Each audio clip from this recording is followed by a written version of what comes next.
Brothers and sisters in Islam, I'm here to talk to you about one of my favorite topics, and that is the description of Jannah.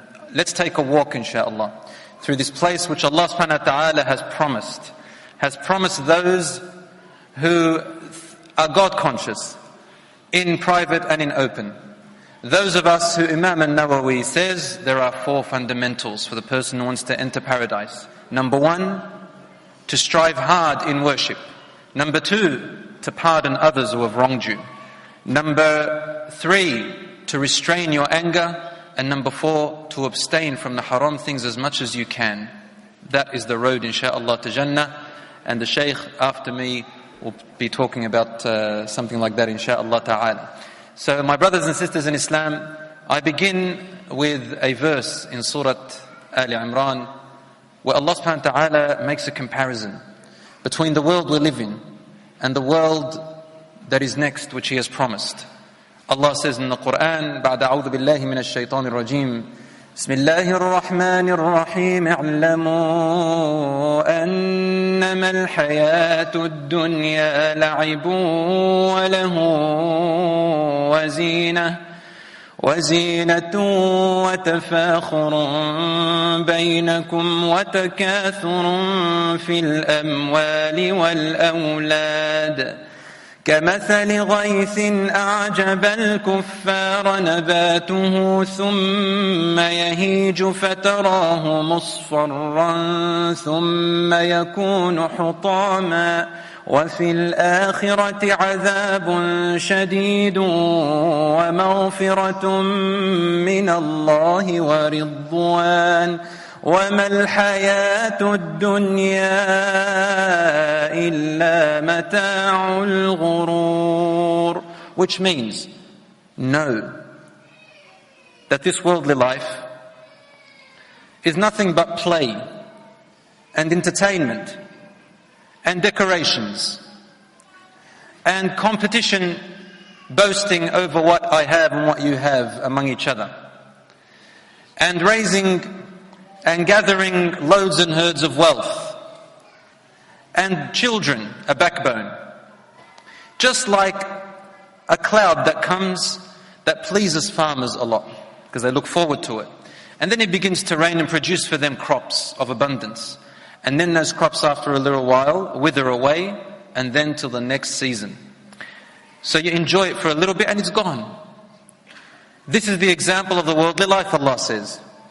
And in the hereafter, He says, there will be heart torment and forgiveness from Allah subhanahu wa ta'ala, and with Allah is the best of rewards.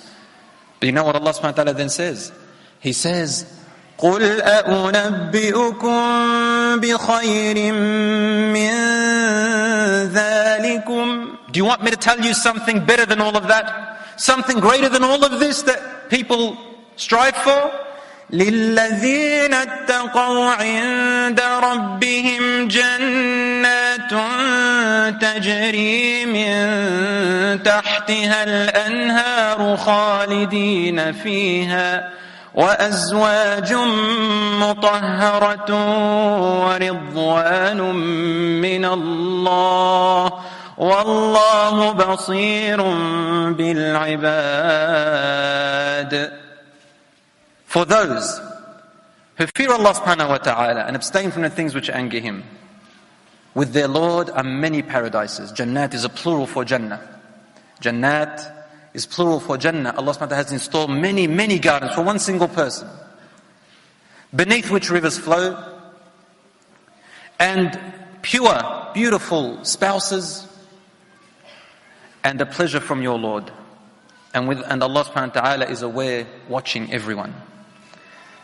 Brothers and sisters in Islam, you've all heard about paradise, you've all heard about Jannah, and some people think of it as a fantasy. They can't really grasp the reality of it. Let me inshallah draw a picture for you and give an analogy and try my best to bring you close to the description of Jannah to the best of my ability.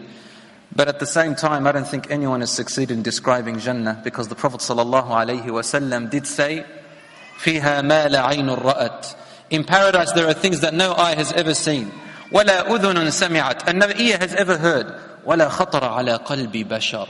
And it hasn't even occurred to the heart of any creation. You know when you say khatar or khatira, it's like a thought. And when Allah subhanahu wa ta'ala is using qalb, meaning the heart, not only is it a thought in the brain, but even a thought in feelings. No one's ever experienced, sometimes you say to yourself, I feel like something, but I don't know how to describe it. Have you ever gone through that type of feeling? I feel like I want some kind of enjoyment, and there's something I want, but I can't name it. But I feel it, and I wish you could feel what I'm feeling. I wish I could give it a name, but you can't. So Allah says, even that, no one has ever experienced that type of feeling.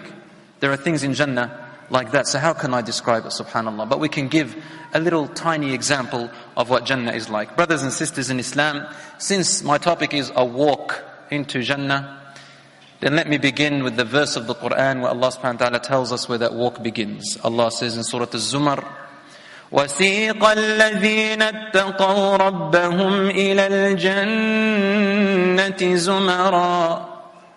And so the ones who are pious and God-fearing shall be escorted, line by line, rows by rows, to Jannah. You know why they are rows by rows? Because everybody will be gathered with the ones whom they used to love the most. And according to your deeds, you will be in the front row, or the second row, or third row, or fourth row, and so on and so forth. حتى إذا جاءوها وفتحت أبوابها وقال لهم خزنتها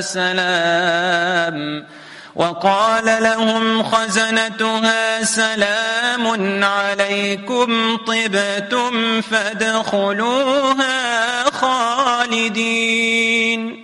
How beautiful is that picture? They are escorted by the angels, rows after rows, according to where they belong, according to their deeds and status. And then when they reach it, Allah says, at the doors of Jannah, and the door is opened, the angels who are standing to welcome the people, they say to them the first word. What do you think they say first thing? Peace. Because this is what we're all yearning for. We're yearning for the everlasting comfort of peace in our heart and for the rest of our life, physically, in our feelings, in our ears, with what we see, with how we speak. And that's the first thing the angels say. Salamun alaykum. Peace is all upon you. Tibtum. Oh, how pure and wonderful you are. Fadkhuluha khalidin. Now enter it, everlasting entrance.